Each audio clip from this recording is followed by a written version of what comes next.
How a snowstorm stopped the US from taking Canada. When people think of wars between the United States and Canada, they imagine the War of 1812, muskets, redcoats, and burning capitals. But the story of how Canada stayed Canadian has a quieter, stranger chapter, one where the fate of the northern continent was decided not by generals or governments, but by weather. This is the forgotten story of how a snowstorm stopped the United States from taking Canada. The year was 1775, just months after the first shots of the American Revolution. The colonies had risen against British rule, but independence was far from guaranteed. The leaders in Philadelphia believed that the best way to secure victory was to expand the fight north, to bring the people of Quebec into the Revolution. The plan was ambitious: capture Canada, cut off British reinforcements, and convince the French Canadians to join the cause. On paper, it looked simple. In reality, it would end in frozen tragedy. The invasion plan had two main prongs. One army, led by General Richard Montgomery, would march north from New York and attack Montreal. The other, under a young and daring officer named Benedict Arnold, would take a far more dangerous path. Through the Maine wilderness, across hundreds of miles of uncharted terrain, straight to Quebec City, Arnold's force would become the first American expedition to meet the full force of a Canadian winter. They left in September with high spirits and even higher confidence. The expedition included more than 1,000 men, soldiers, scouts, and a handful of hopeful adventurers. But the maps they were given were disastrously wrong. The rivers were longer than expected, the mountains higher, and the cold came early. The men carried supplies for 3 weeks. The journey would take 6. As October crept in, rain turned to sleet and sleet to snow. Their canoes cracked on frozen rivers. Supplies rotted. Soldiers resorted to boiling leather for food. Dozens turned back. Others simply vanished in the wilderness. The diaries from the survivors paint a grim picture.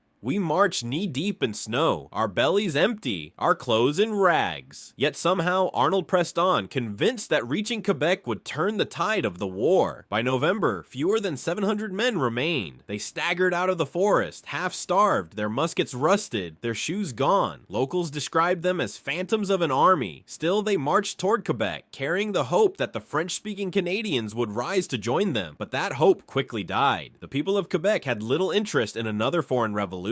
To them, the Americans were invaders, not liberators. When Montgomery's southern force finally joined Arnold's near Quebec City in December, the two commanders faced a brutal reality. Winter had fully arrived. Temperatures dropped below -20. Snow covered everything, yet they had no choice. Their supplies were running out, and British reinforcements were already on the way. If they were going to take Quebec, it had to be now. In the middle of one of the worst snowstorms of the decade, the attack began just before dawn on December 31st, 1775. The plan was daring. 2 columns would strike from different sides of the walled city, using the storm as cover. The wind howled so fiercely that soldiers could barely hear their own orders. Snow blinded their vision. Torches went out. Entire units got lost in the blizzard. What was meant to be a surprise attack turned into confusion. Montgomery's column was the first to reach the city walls. As they advanced through the storm, a British cannon opened fire. In one terrible moment, Montgomery and his leading officers were killed instantly. His men, leaderless and freezing, turned back into the snow. On the other side of the city, Arnold's column fared no better. They fought street by street until Arnold himself was shot in the leg and carried from the battlefield. Trapped and surrounded, the remaining Americans surrendered. When the storm cleared, the scale of the disaster became clear. Nearly half of Arnold's men were dead, wounded, or captured. The rest limped south, leaving behind the dream of a 14th colony. The snowstorm had done what armies could not, yet stopped an invasion. Quebec remained British, and the northern border that exists today began to take shape that very winter. But the story didn't end with the retreat. In the months that followed, Arnold, still recovering from his injury, built a small fleet on Lake Champlain to stop the British from pursuing south.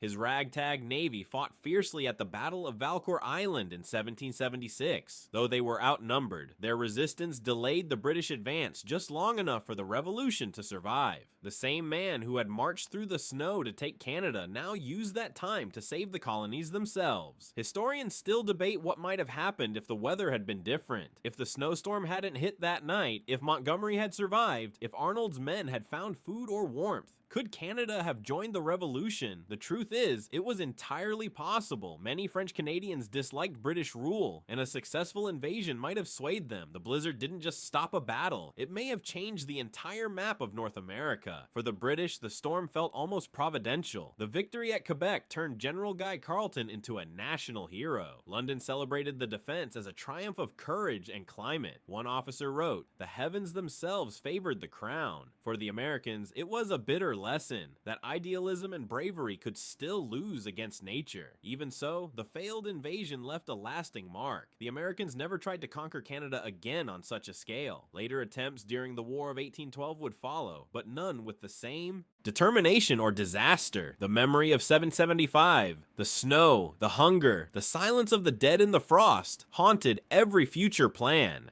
As for Benedict Arnold, the man who led that frozen march would go on to become one of the most infamous figures in American history. Years later, disillusioned and overlooked, he switched sides and joined the British. Some historians believe that his experience in Canada, the hunger, the betrayal, the failure, planted the seeds of that decision. The snowstorm didn't just end an invasion, it may have changed the course of one man's loyalty forever. Meanwhile, in Canada, the story became part of quiet national memory. Generations grew up hearing how their ancestors watched the storm roll in and wondered whether it had saved their city. For many, it did. Had the skies been clear, the world above the St. Lawrence River might have belonged to a different flag. Instead, the snow decided otherwise. The landscape where it happened still bears traces of that winter. Along the old paths through Maine and Quebec, markers stand where Arnold's army once camped. In the woods, relics occasionally appear. A musket lock, a rusted button, the remnants of a campfire. Each one a frozen echo of a journey that ended not in glory, but in frostbite and failure. Yet even in defeat, there's something remarkable about that march. Those soldiers endured weeks of starvation, storms, and disease, and still pressed forward. Their story isn't one of conquest, but of endurance, and their defeat gave birth to a strange kind of peace. Without that storm, Canada might have been swallowed by revolution. With it, the border remained,